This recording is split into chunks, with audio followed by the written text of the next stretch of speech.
बेसनचा ढोकळा तर सगळीच बनवतात. आज आपण रव्यापासून सँडविच ढोकळा बनवणार आहोत.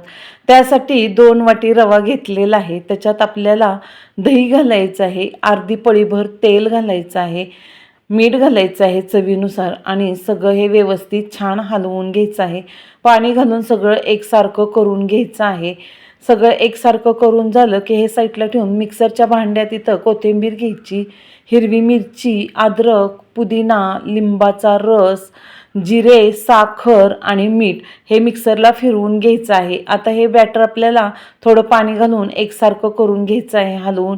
इथं मी 3 सेम वाट्या घेतल्या. 2 वाट्यात एकदम बरोबर आपल्याला हे बॅटर ओतून घ्यायचं आहे आणि तिसऱ्या वाटीत निम्मच घालायचं आहे. त्याच्यात आपण हे मिक्स केलेली चटणी घालायची, हलवून घ्यायचं. एका ह्या वाटीत आपल्याला इनो घालायचं आहे अर्धी पुडी, तेही हलवून घ्यायचं. ताटावर हे सगळं पसरून घ्यायचं आणि स्टीम करून घ्यायचं आहे. ते स्टीम झालं की चटणी घातलेलं बॅटर याच्यावर घालायचं, पसरून घेऊन हेही स्टीम करून घ्यायचं.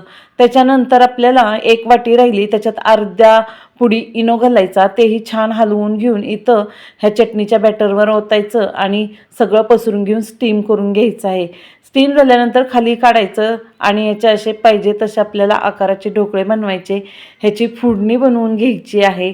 फोडणी बनवल्याने टेस्ट खूप छान लागते. ही रेसिपी सविस्तर पाहण्यासाठी खालील लिंकवर क्लिक करा.